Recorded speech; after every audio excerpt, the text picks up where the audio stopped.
Hey, what is going on guys? RvzStealth here, and in today's video, we're going to be taking a look at the best top lane champions for patch 6.13.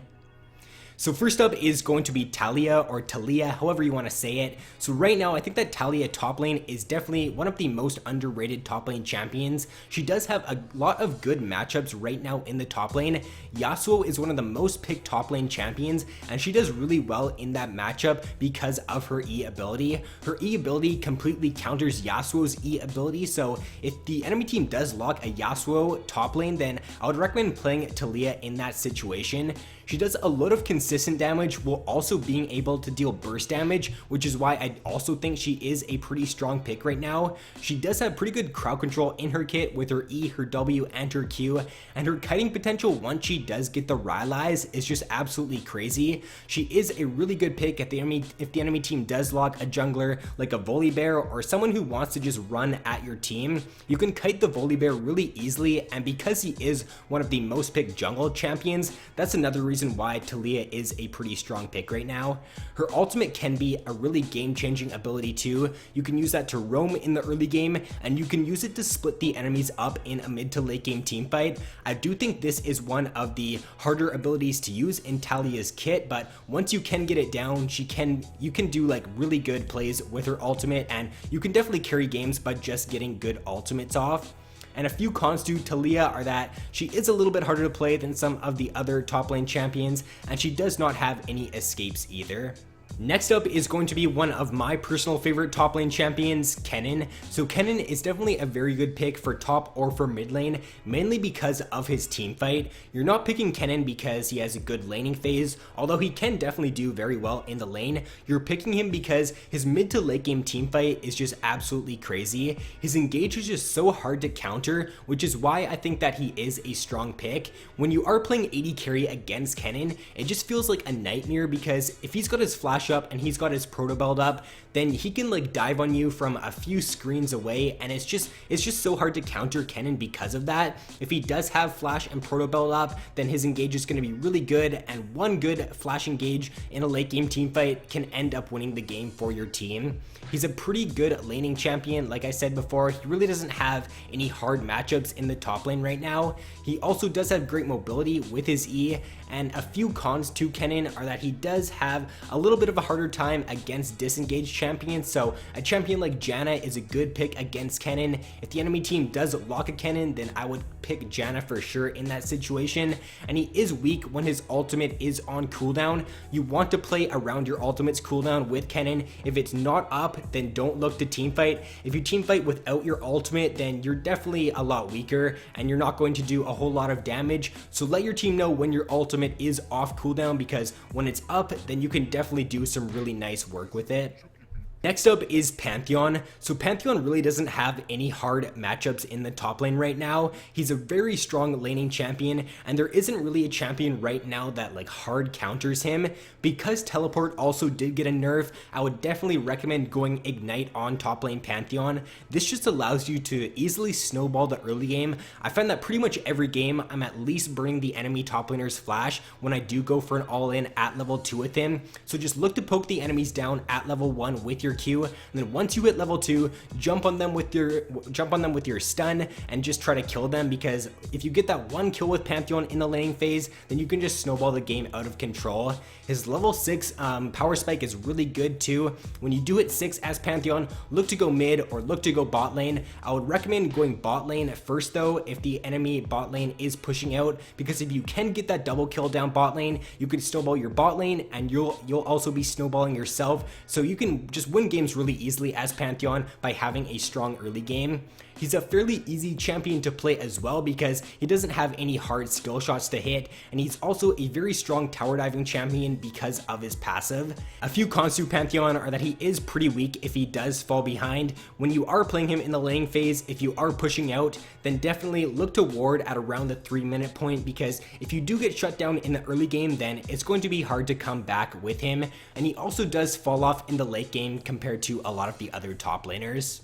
Next up is going to be Gangplank. So unlike Pantheon, Gangplank is one of the best late game champions. His barrel combos in a late game teamfight can just chunk squishies down really low, and followed up by his ultimate, he can basically one-shot squishy targets in late game teamfights. His ultimate is a really strong ability because once you do it level 6 as Gangplank, if you can keep an eye on your mid lane and your bot lane and throw your ultimate down there when they do start to fight, then you can at the very least relieve the pressure, and at the very best you could end up picking up assists. You could even get a kill sometimes. So just make sure you do throw your ultimate down mid lane and bot lane if they do fight, because it could definitely get a nice snowball going. He does have the low cooldown cleanse with his W, which makes him a really hard champion to pick out. Ashe is probably one of the most picked AD carries right now. I think she's the second or third most picked AD carry, so because of that, Gangplank is a pretty good pick against her. If she does end up ulting the Gangplank, he just presses W and her engage is going to be completely useless. He does do pretty well against a lot of the melee picks in the top lane as well, because it just means he's going to be able to poke them down really easily and farm up and get his stacks on his Q. A few cons to Gangplank are that his barrel mechanics are definitely very unique and they do take a little bit of time to get used to, and he is a pretty easy gank target in the early game because he does not have a gap closer and because he probably will be pushing out.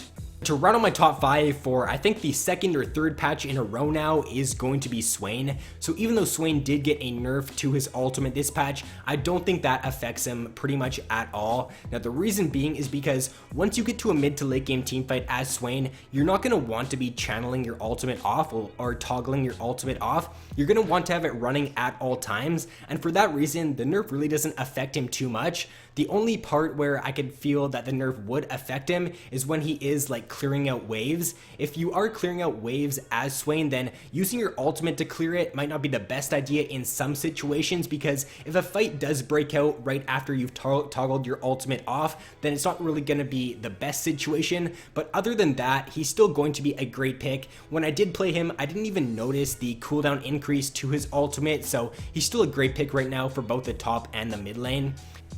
He is a ranged pick, so that just allows him to have a very easy laning phase, and he can zone out a lot of the melee champions in the top lane. He's an AP bruiser, so he's really hard to kill in mid to late game teamfights, and he can still deal a ton of damage. He does have pretty good crowd control in his kit too with his W and his Q, and he's got very strong or very versatile build pass. If you do get ahead as Swain, then you can just go full AP, or if your team does need some tank, you can go Spirit Visage on Swain, and you can still do really well with either build. A few cons to him are that his W can be hard to hit at first because you do have to predict where the enemies are moving to be able to hit it, and he also does not have a gap closer, so if he ends up missing his crowd control in team fights, then he definitely can get kited pretty hard. So first on the honorable mentions is going to be Quinn. So Quinn right now for top lane is kind of like the ranged version of Pantheon. She just has a lot of good matchups right now in the top lane, and she can snowball the early game really hard. If you do get ahead with Quinn, then definitely look to roam mid, look to roam bot lane, because you can definitely end up snowballing the early game out of control and just ending a game before the 30-minute point. So overall, because Quinn does have some pretty good matchups right now, and because she can snowball really hard, you can definitely do very well on her. Next up is going to be Sion. So right now, Sion is probably the best tank champion in the top lane. If your team is lacking a tank, or if you want to play a tank champion, then I would recommend picking up Sion. He can do quite a bit of damage as well with building basically just full tank, which is why he is one of the better tank champions. He's got great crowd control in his kit, and he also does have very strong engage with his ultimate.